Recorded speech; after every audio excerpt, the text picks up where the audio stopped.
Google. Let's go get them again. Welcome back to another episode of Samplin Samples. Today, another new release from the brand of Christian Dior and their Collection Privée. Ooh, someone's a fan. Yeah, I got a lot of them. And I still have some to quote-unquote unbox. I have one Tobacolor that needs to be unboxed, but a couple more here that have already been unboxed, quote-unquote, and needs to have that first impression video that goes into the purgatory, right?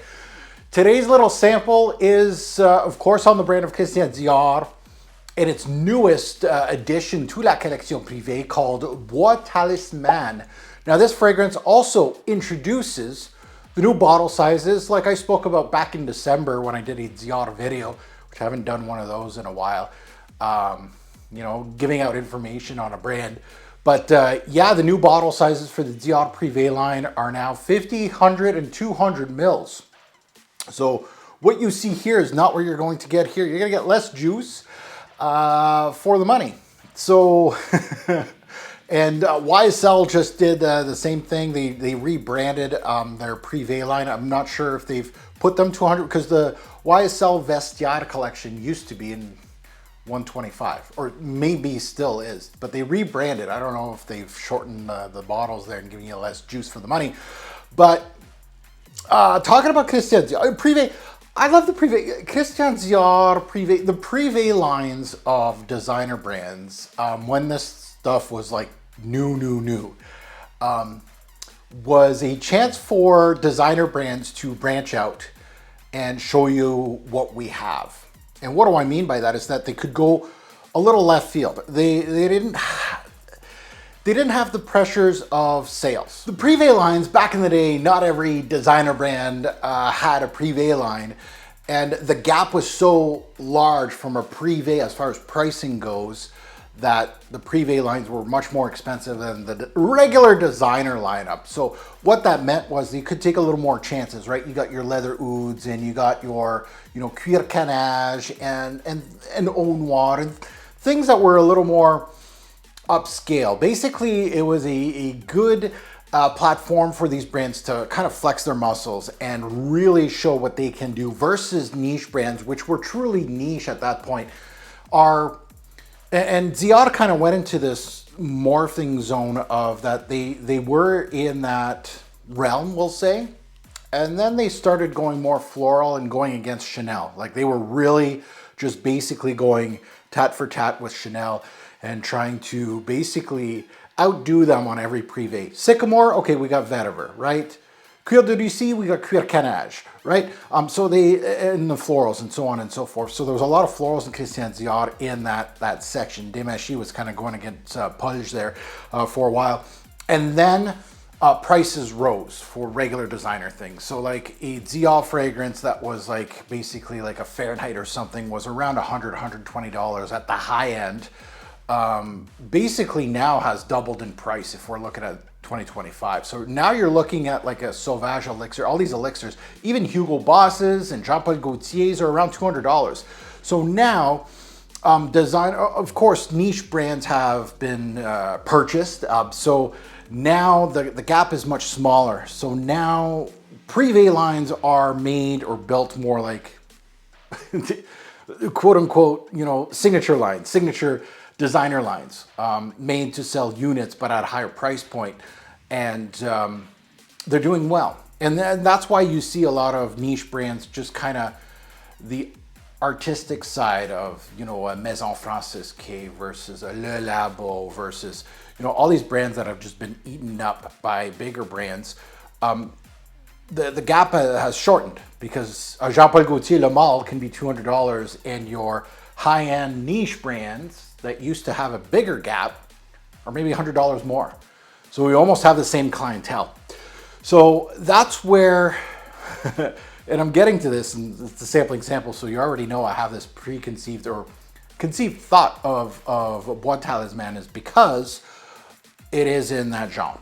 It's in that more appealing to more noses. So really, Francis K at this moment, you know, the new in-house perfumier for Christian Dior, which I really think he's I don't think he's a puppet, but I think he is. He's just signing off on these as his own. I think there's a team. There's always been teams. Like if you take a look at Pudge isn't the only one working on these, even though he signs off on it and it's his creation, quote unquote.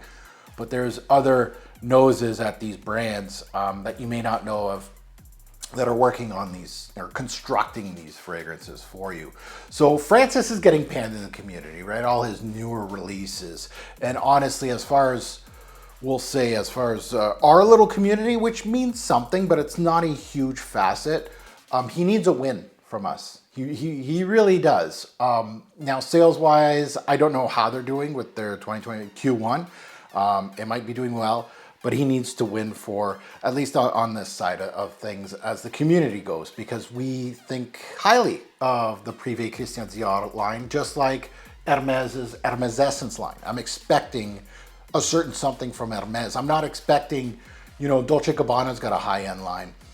Hugo Boss has a high-end line. Yves Saint Laurent has a high-end line. All these brands, like Paco Rabanne now has a high-end line. I'm not expecting fireworks from these guys, and if they do, like once in a while they hit. It's a pleasant surprise. However, these brands, Dior, Chanel, Hermès is the upper echelon. Even Tom Ford, I could put them in there too. Their private blend branding, privé branding, has to be almost quality. So they need a win. So we'll see if this is a win for them. Now, if you're new here, welcome to the BENZOIN channel. I'm your host, Mark. Smash that subscribe button. Smash that like button, please, for just my hard work. You know, this is a sample. This was not sent to me by Christian Dior. I'm not on the PR lists.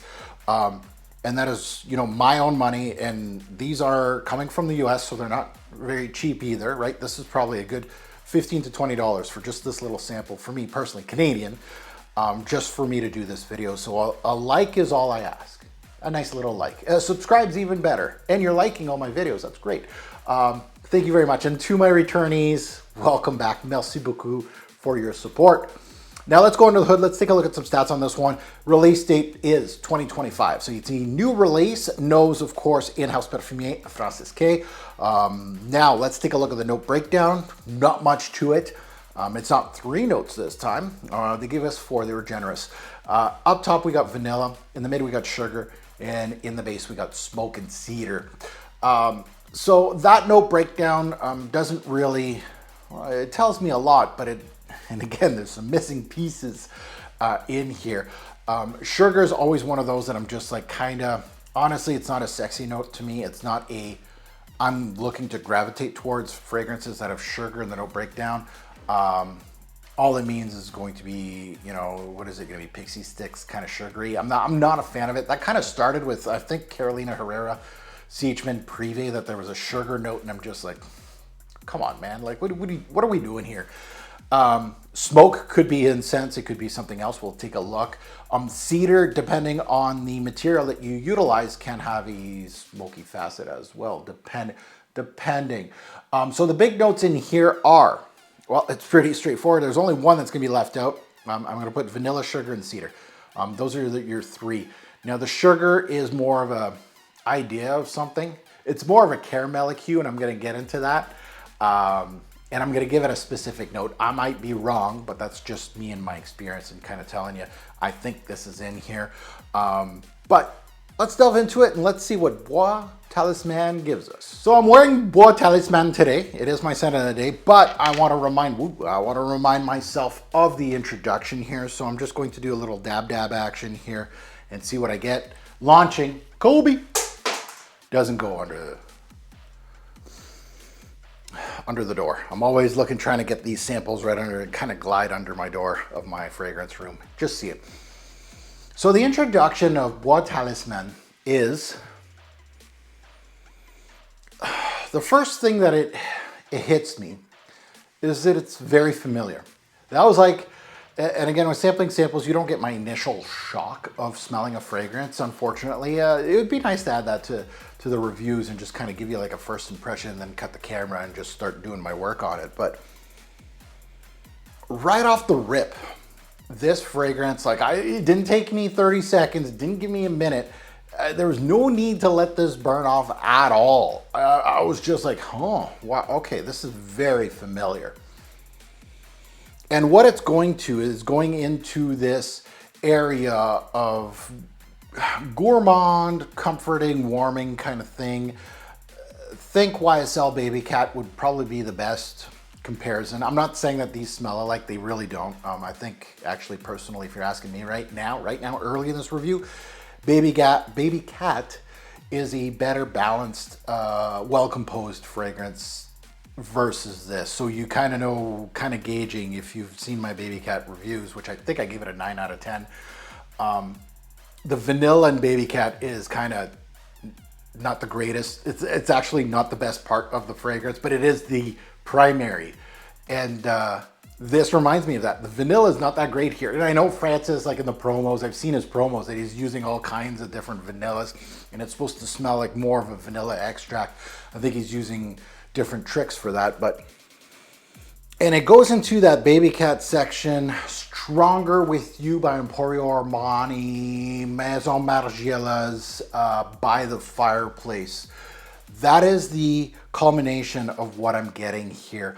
Depending on your taste, you may gravitate towards other fragrances. It'll go syrupy sweet. It's gonna go heavy on the vanilla, this one. There is gonna be some warmth, and there is gonna be some comfort here, some smoke and some woods, as per, of course, all the notes.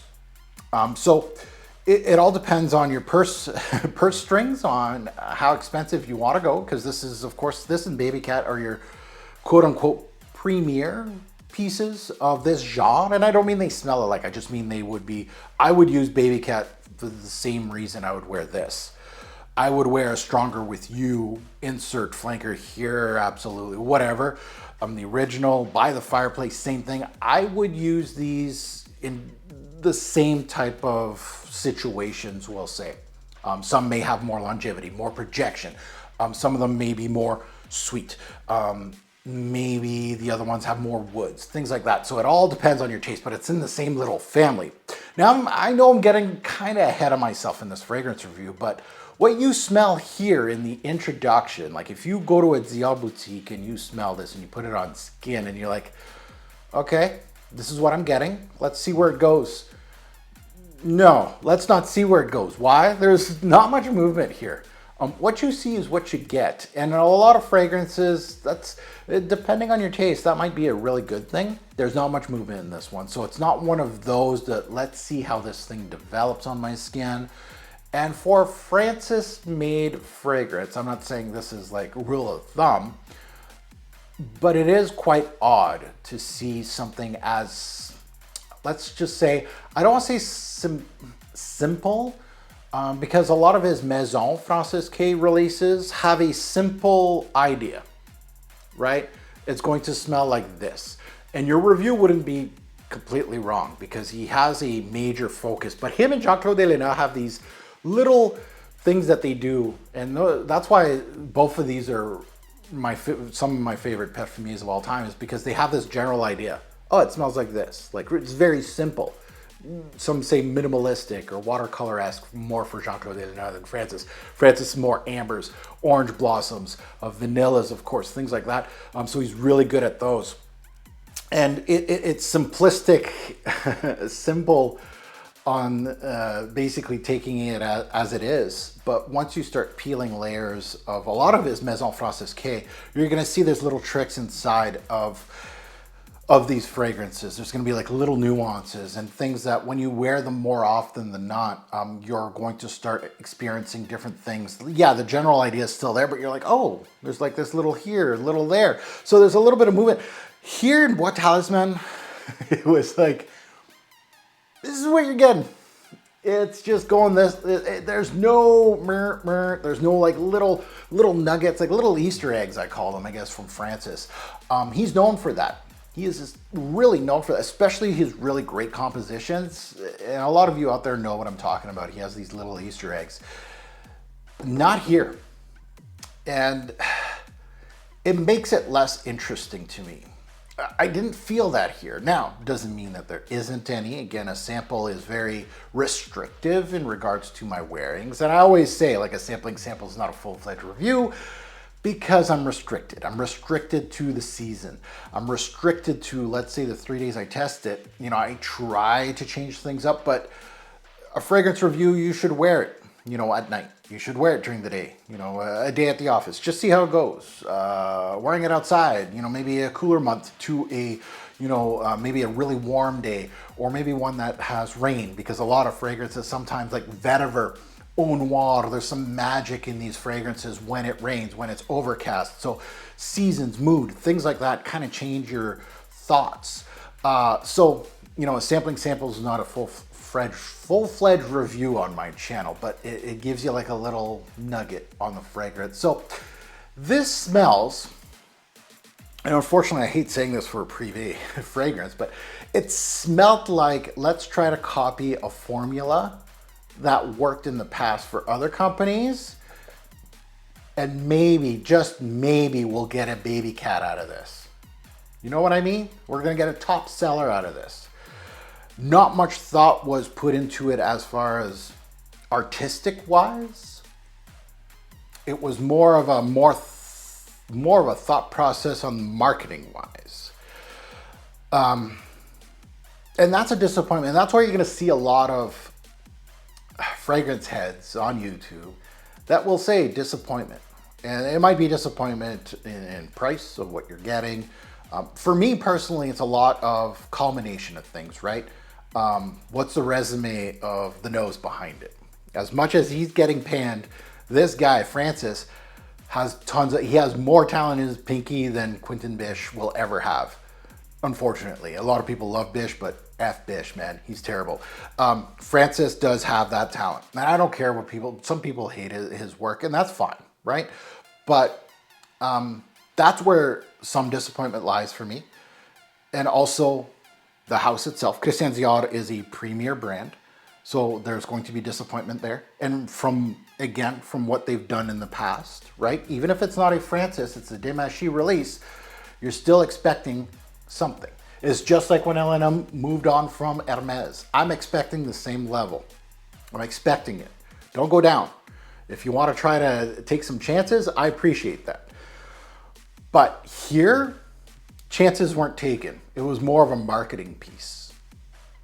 Is it going to sell well? Most likely. And again, Dior's a business. LVMH owns them, right? Louis Vuitton wants their money back. They've bought a lot of companies. They've spent a lot of money on these companies.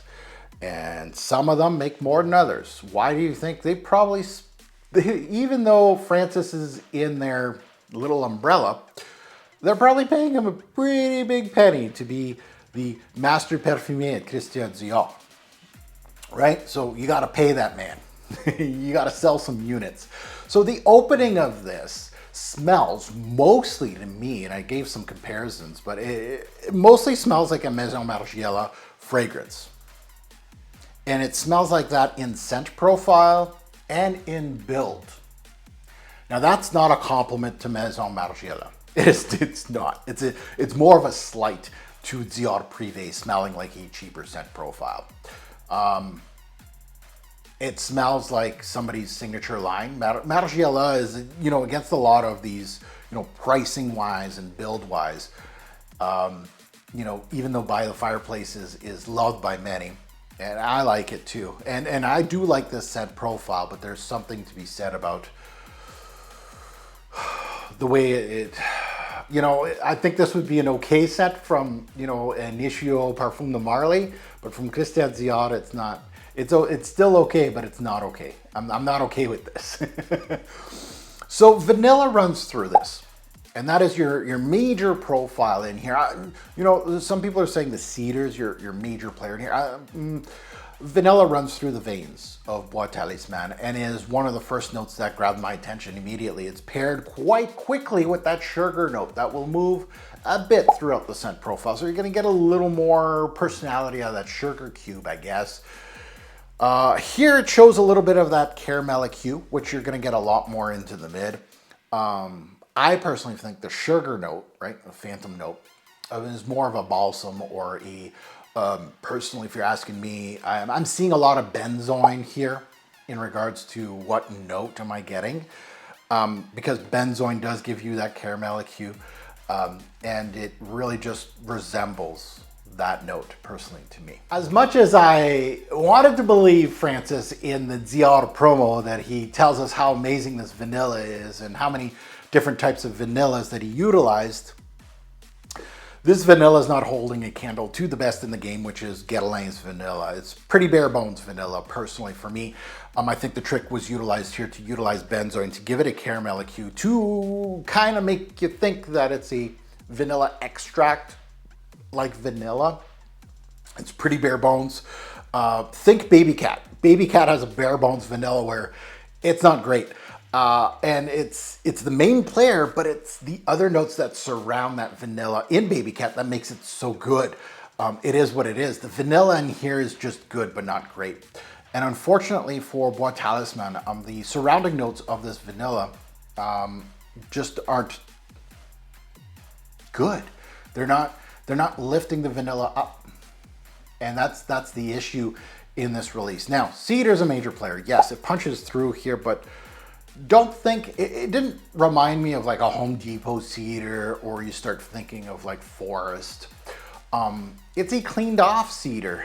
Think pencil shavings. And that's where I was kind of going, like pencils, like making almost,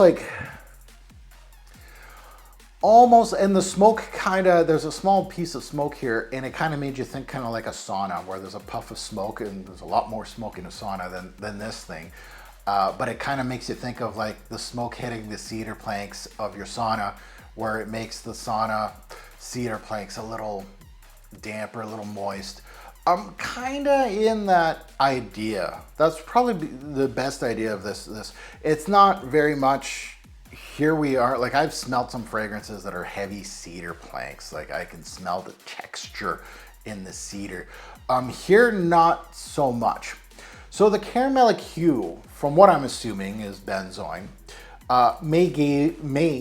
will give you warmth and comfort, like a Stronger With You kind of vanilla chestnut combo, where close quarters kind of fragrance, and it nails it. However, again, you can get this idea cheaper, like Stronger With You or By the Fireplace, depending on your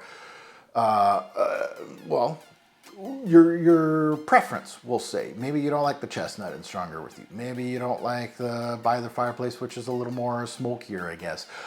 It all depends on your taste, but it's in that idea, and it's a privé fragrance that is very expensive. When it gets compared to designer fragrances, it's a little hard for me to make a really positive fragrance review, personally. Now, moving into the mid of this fragrance, the whole picture stays the same. The transitions are very minor in this fragrance. The smoke isn't prominent. Don't expect this to be a smoky thing. It never came off as primary, maybe low secondary note here to me. The caramelic hue was much more prominent here, almost going into this toffee-like vibe with woods, and that's where the Stronger With You kind of idea comes in. So you got woods in the background, which makes the thing kind of smell like cedarwood planks being drizzled by some warm, sweet item that was granulated first, but now is in syrup form. So that's where like that whole marketing scheme, and I think I see that they have like a piece of wood that's just getting drizzled by, you know, like honey or something, like some sort of glaze. And it's pretty bang on, but it's not dense. It's very airy for what it is. At times I felt like the caramel was a little burnt, which was a nice touch, but not enough for me to make this scent, call it unique or interesting. They made sure to keep the corners really rounded in this one, where you could find like cuir canage, leather oud, some of these more daring fragrances in the Privé line have these rough edges to them, and I enjoy that personally for me. They made sure to keep the corners rounded, more like a signature Dior release instead of a Privé release. Towards the end, it's an ambery, woody mashup. So amber woods, sort of, yeah. Also to note, I felt a little bit of sandalwood in this back end. Just something to mention. It's not in the note breakdown, but I felt like there's a little bit more than just cedar wood in here as per the note breakdown. So it is part of the backdrop, but not enough to make a difference in this fragrance, but it's nice to just mention it that you're gonna get some smooth woods in here. So overall, Bois Talisman has an interesting story behind it. Dior kind of sells this thing as Mr. Dior had a wooden talisman in his jacket, and Francis also says he does the same thing, but he has a lucky sugar cube in his jacket. Cute. Probably some of that may be true, some of it may be false, just for marketing purposes. I don't know. Personally, maybe I could see Francis with the sugar cube in his his jacket. I guess maybe. This scent smells like they're trying to not stand out anymore from the crowd. And I think that's where this brand is kind of going here. And I know a lot of people have already kind of sniffed this out from Dior. I'm not saying anything new here. I think they gave up on trying to be artistically better or one of more respect. I think they already have that respect, and they feel like the brand doesn't need to try anymore to be better than Chanel, we'll say, and now are just focused on focused groups. Dior is much closer to Yves Saint Laurent, Paco Rabanne, Jean-Paul Gaultier than to Chanel and Hermes these days. And that is probably a big reason why real perfume heads are just really not liking the direction. Now they're pointing the finger at Francis. There's probably bigger fish to fry, we'll say, but he is the one signing off on these. So hired gun, yeah, of course. But at the same time, we do need to talk to, you got to blame the brand somehow. Now this scent isn't unique. It's not complex, and honestly smells good.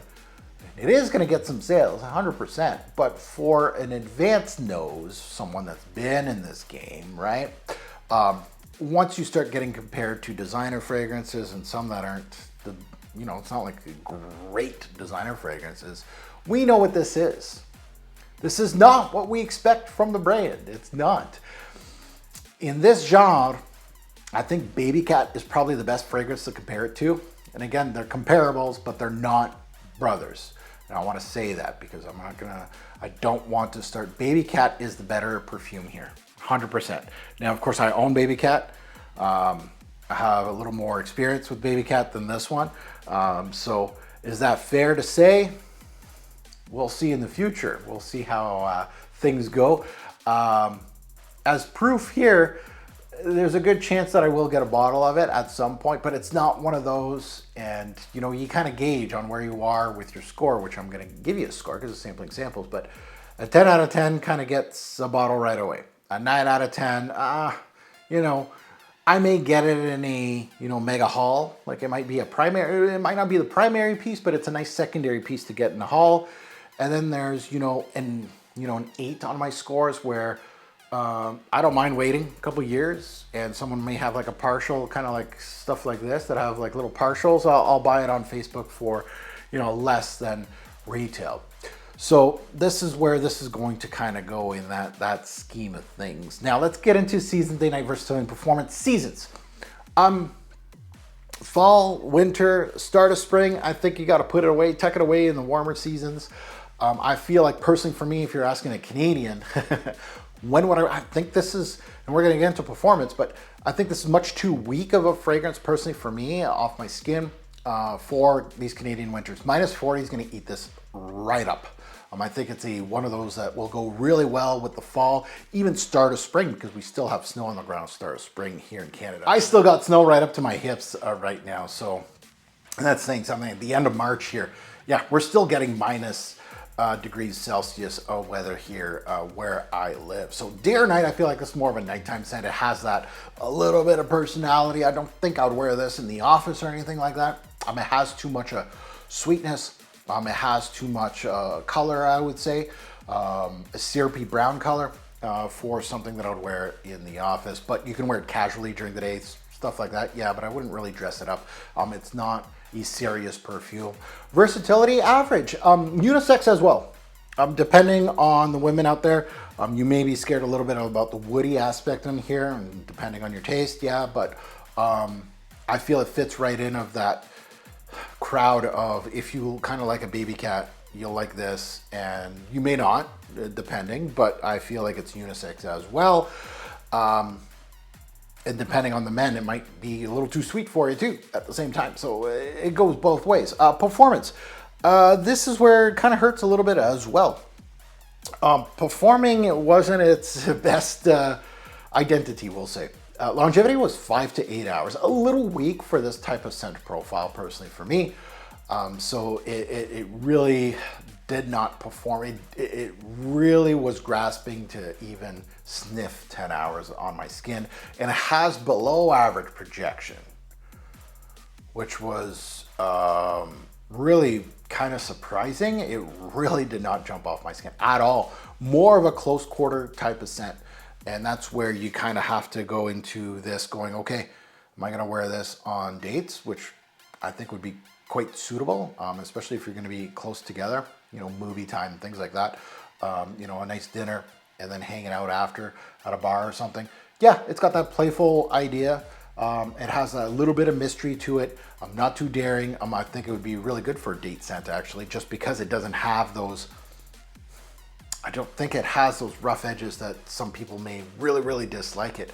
I think it'll be good enough for those type of situations. So close quarter type of thing. My final thoughts on Bois Talisman is, if your competition is Baby Cat or By the Fireplace, Stronger With You, even like something like Altair from Parfum the Marley. If that's your competition, depending on the brand, that's okay. But if you're kissing at Dior and you're the Privé line, something went wrong here. Perhaps from a brand like Mind Games or Initio or like these gimmicky niche brands, this kind of release would be fine. You'd be like, oh yeah, they just copied, pasted.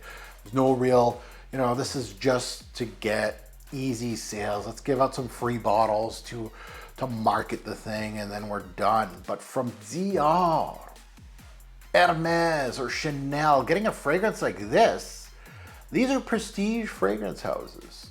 Uninspiring, yeah. Not good enough, absolutely. Clone brands will have a field day with this one.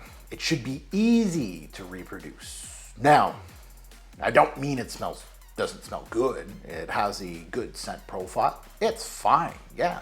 And a lot of perfumery, like things like brands like I just named off. PDM Altair, that's fine. Baby Cat is actually really, really good. You know, Stronger With You, good for the price. I would, you know, Armani's getting pretty expensive, so I would say, you know, try to get a discounter on a Facebook group, and it's perfectly fine. I don't mean it doesn't smell good, but it's going to get an okay score from a Dior Privé. I get excited out of 9s or 10s out of this line.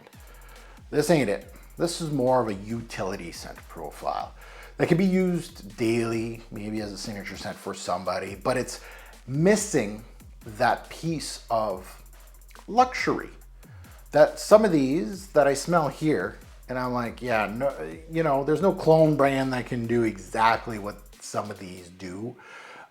There's no designer, you know, low-end signature. What I mean by designer is that. And some of the Privé lines can't touch some of these, right? Chanel, Hermes, and Dior are the pinnacle of our designer game for a reason, because they smell luxurious. They smell that they have that class. They have transitions. They have complexity. And I don't mean complexity just in the introduction, but 5 hours in, 6 hours in, you're going to find something in it. And that kind of complexity is almost hard to find now in this perfume game, especially modern perfume game. Now, with this in mind, and now that Dior does this reduction of juice in the Privé line, it also hurts it as far as the score goes. This one does not have that cachet, that that type of Chanel, Dior, or Hermes where, you know, Middle Eastern brands try to kind of do a clone and they really aren't close, especially to a more experienced nose. You'll be like, yeah, this, you know, maybe smells like it in the first 2 minutes and then it just goes in a different direction because they don't have that substance to it. This release smells like a Middle Eastern brand can do this. A designer brand can do this. Well, By the Fireplace, hey, Stronger With You, to niche clone brands like PDM making something like this. That's what this smells like. You blindfold me, the first name of the brand smelling this would not be Christian Dior Privé line. It would be, and that's when smelling this, and even blindfolding me for 3 days, trying it for 3 days and going, okay, so which brand do you think this is? I would have guessed PDM. I would have guessed Maison Margiela, maybe Stronger With You, like a flanker of it, you know, without the chestnut, maybe something a little different. That's where my head would have went if you blindfolded me. It doesn't smell like a Dior Privé. That's where I'm at. So as far as the score goes, because you don't know if you're going to see this on my channel ever again, where would I slot this in? And again, my scoring system, 10, 9, 8, is where the good stuff is. This is going to be a 7 bottles out of 10 for me. It's a solid score for a fragrance that I've kind of panned. And a lot of my negative points, and there's some positive and some negative, and that's what a good fragrance reviewer should be doing, right? A 7 is a very good score. Why? Well, depending on where you are in your journey, depending on your experience, depending on your purse strings, depending on a lot of things. You know, this is a very good scent versus a lot of the junk that's out there, honestly. Now, somebody with a little more experience, someone that has the experience that I have, that has smelt a lot, that's where I start knocking down points, right? You know, this ain't no 10 from the Privé line. It's not a 9, certainly not. It's not an 8. The starting point was 7 for this one, or lower. But I think there is, the scent profile itself, I like it. Like my personal taste, I kind of like a little bit of this, right? This is some good stuff, but there's better out there. And for the price they're asking, I think this is more of a pass than a, you know, an absolute. So as far as me going, you know, and again, my rating system, am I in a rush to get a bottle? No. Am I going to get a bottle of this in, you're not going to see it this year unless I get a great price, but you could see me with like something like this, a little partial like this on Facebook groups. Someone's selling this fragrance for like $90, like a little portion of that, sold. That's designer, you know, that's a good price for it, and that's probably what I'd be willing to pay. There's no way I'm going to pay full retail on it. I'm not itching to get it. I know it now, so I'll be, you know, I'm not going to be on a lookout in Facebook. Like that's not, the 7 is like, this is a throw-in. I don't think I would actually put in much effort and go, yeah, I'll buy that. It'll be a throw-in on a bigger purchase on a Facebook group where somebody has like 10 bottles and I want to buy 1, 2, 3 bottles, and then I see this and I'm like throw that one in. Yeah, that's where I'm going to be with that. So now that you heard my take, I'd love to see yours in the comments below. Good, bad, and the ugly. I know this is a newer release, but I'm sure some of you have smelled it. Please let us know what you think about this release. You can give it a score if you want. All that good stuff. And as always, a great report fragrance will make a lasting impression. Choose your scent wisely. Thanks for watching YouTube. Have a good one.